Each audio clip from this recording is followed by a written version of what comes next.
sunrise over the solar panel.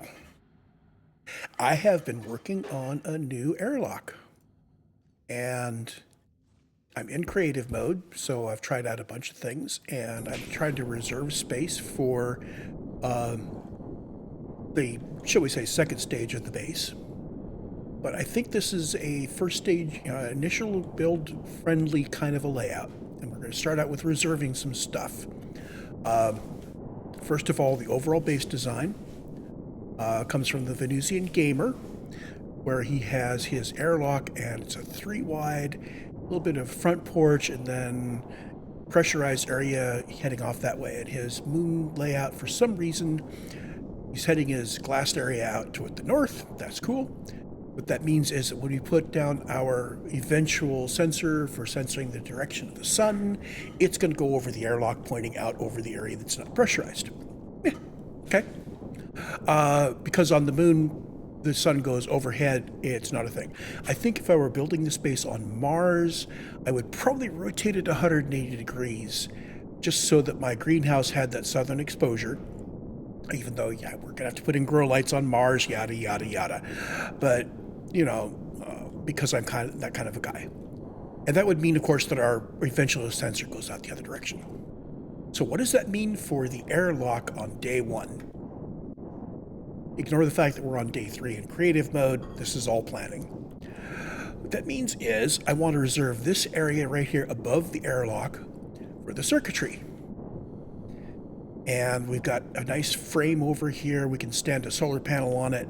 We could put a generator on it temporarily if we wanted to. And we've got a frame over here where we can put the battery. I don't know whether the battery can go on a wall or not. But anyway, we've got frames left and right. Oh, and I need to undo this one really quick to show you what's inside. Let's see, tool belt. I need the wrench. I was going to have this all opened up and ready to go before we started. Close you up. So with our flanking frames opened up so we can see what's going on inside, we can now look at the plan of the airlock itself. The constraints for the design, I wanted to use the glass doors. Obviously, it's a glass airlock. I want to use glass doors. I want everything to be inside that I want to be able to access whether I'm inside or outside, which means I want my battery chargers inside the airlock. So if I'm outside, I can walk into the airlock and change a battery. If I'm inside, I can walk in the airlock. Same thing with the APCs. They are my initial battery chargers, so we want them in the airlock. We want to keep them in the airlock so that we can always walk into the airlock and cut power or turn power back on if it's been cut. Obviously, the airlock mode control goes inside. I think if we're going to be, if you wanted to use the keypads for everything, you could put the mode control somewhere else, and that'd be fine. Make it a little difficult to deal with. I wanted to reserve this top area for a locker. I was actually going to build that before we got into it here. Let me go grab, no, let's do the tour first. I'm hoping that I will be able to fit a locker in the top area. So what constraints does that give us, given we want everything inside and we want glass? Well, we can't put anything piercing the bottom edge or the sides of the doors, which means we can't pass power down through this corner or that corner or through the middle. We can't pass anything through the edges. So, for instance, on the inside, I can't take the output of an APC placed here and turn the corner to this back wall because it would go through that area right there, which is where we need to have the airlock door opening and closing. Okay? So, everything has to go on the door area through the top. I am going to reserve the top for 2 things. You can see I have external power. This is going to be the high power coming directly from all the solar panels and generators and such, which is the input to the battery. So that's going to be along this line. And my plan for this base is to reserve space. I don't know whether I'm going to do this or not, but I'm going to reserve space so that we'll have high power coming through this way and joining up on this wall. So as you enter the airlock, it's on the left. And as you enter the airlock on the right in this wall, I'm going to reserve this for maybe putting station power along the ceiling along there. So the ceiling's going to have external power, which is going to come and go and it's going to have too much current on it for normal stuff. And it's going to might be going to 0 during the night. And this guy will be our interior conditioned. And going back and forth across these, high power, base power, which means that if we follow that pattern, our base power will come turn the corner and come across the front of the airlock. And we can only go this far unless I want to move my battery pack one. I will consider moving the battery to the right one so we don't touch this. Yes, we'll do that. So final build, move the battery to the right one. Note to self. Put the solar panel initially there so that solar panel can stay there until ready to put in the integrated circuit control that's going to control the solar panel pointing. Now we could do the solar panel pointing with individual parts, a blob for two readers, 2 writers, a processor, and a memory, or we can wait until we have an integrated circuit. I'm going to wait until the integrated circuit's ready, and that will go here. So there'll be an integrated circuit and a sensor, and it'll all be connected up here. There'll also be an APC for it. So APC, integrated circuit, and sensor. Again, credit to the Venusian Gamer for that little layout. I have just started learning about ICs, and he produced a very nice little compact design and a script that's nice and flexible with respect to what direction the solar panels are pointed. Very nice. What does that give us inside?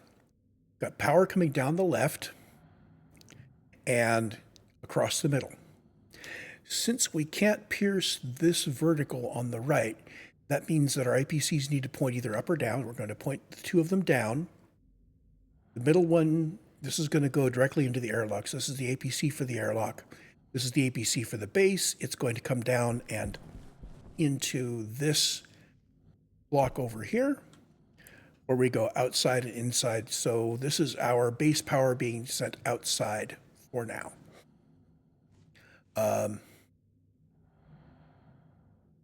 We are reserving, as I said, that far wall for base power. So at some point, base power will make its way over to that ceiling, and it's not sin.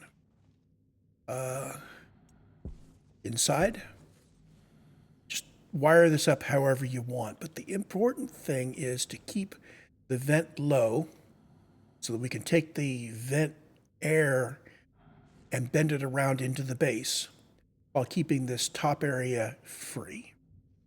As long as the vent's low, we can do that. If you move the vent up any, you can't put a locker there. If you move it up and try to turn it, we can't pass the air pipe through that wall. So he has to go there. I'm going to put the control up here so it's at eye level when I'm going in and out. That's mainly what I'm going to hit for activating the airlock and then canceling pressurization, which I'm going to be doing a lot of. You can't cancel pressurization from these pads, I think. Don't know. We're unprogrammed. So real super simple layout for the airlock.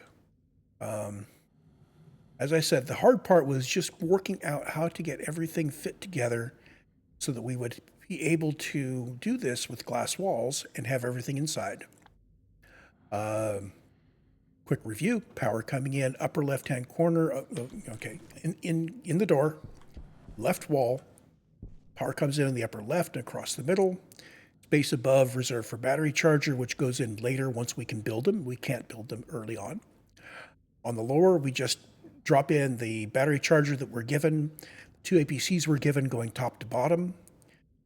You may need to fiddle around with them a little bit to get the opening direction the way you like it. I happen to like it so that, let's open this up.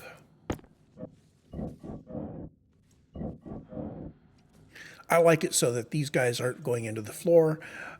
It's up to you. You leave those open until you have enough power in the station so that you don't need to ever touch these batteries. which means battery charger is put in place. You have all your spare batteries out there, and you've got enough power that these are good enough. Don't forget to turn on your chargers.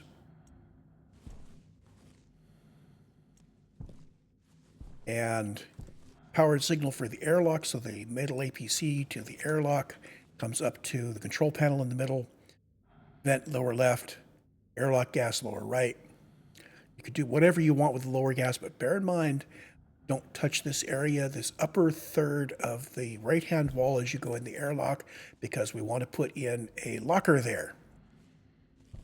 And that means that nothing in the airlock is touching the ceiling, so we can reserve the ceiling for anything we want to do later on, like put circuitry in there.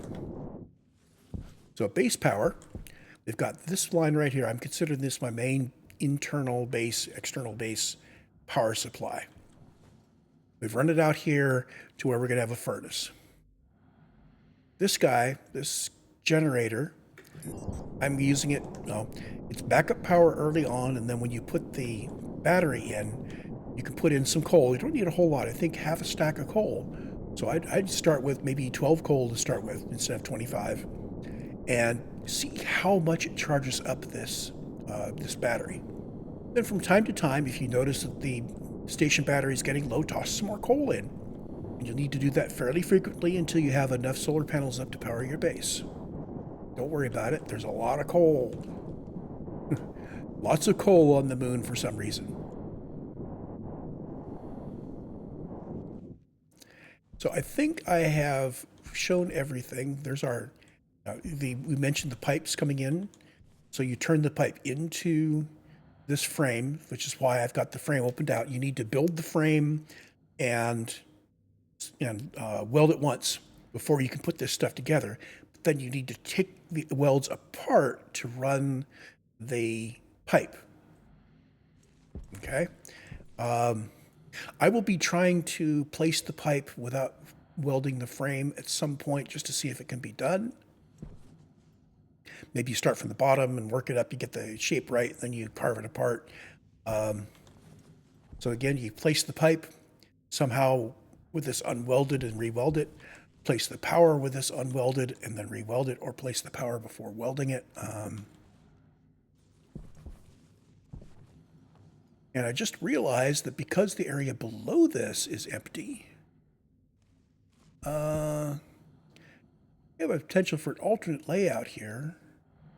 Now, I was thinking of running the pipe downward, but then that would mean bringing in power to this vent from above, which would really mangle our layout here. Okay, so this guy. So power, air, passive vent. And that's the whole thing. We currently have no air here. I'm going to go grab my air. We're going to do a quick little demonstration of the airlock. So right now we are at no atmosphere inside. I am going to close that door, and then we're going to open out all the oxygen. While that's going, we can program up the airlock. So the sensor, we've got airlock gas. I labeled everything in here so that this is clear. Even if you don't want to label everything, definitely always label your interior and exterior doors so you know which one's which. It doesn't matter what you call them as long as you give them different names so you can identify them here. You click on the exterior first. It's looking for an exterior door. Click on the one that's exterior, because I got it, and now that turns it red. Click on the interior door, turns that one red. We've got that. We designate the vent and the sensor. There's no other vents or sensors on this power, so we're good. Now, I just noticed manual door operation allowed and mode open close are not highlighted. I am not sure. I would love to set this up so that we could override. I guess you just need to put in the data disk for that. So apparently I just let all my oxygen loose without properly sealing this in. Where did it go? Oh, right.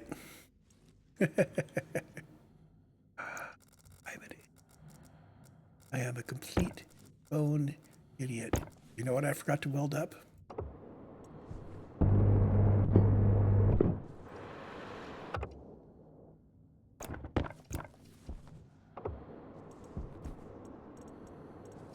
And of course, at this point, we have now released all of our oxygen into the moon. We no longer have any oxygen available to us. I need something in the way of a gas, so how much exhaust gases have I got? I just need to demonstrate that we're airtight, and I need to show the airlock working. I've released my carbon dioxide. We're up to 3 kilopascals. That's going to have to be good enough. So we start the cycle.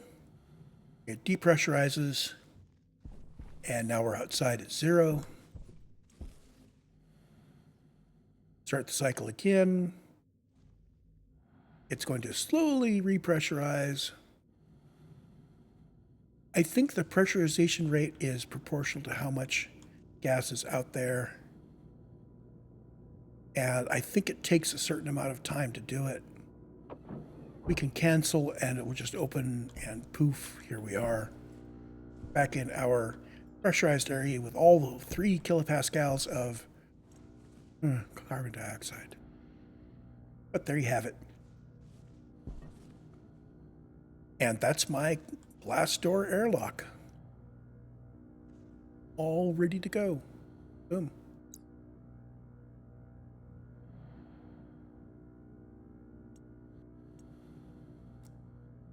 You know what? I think I'm going to try that again.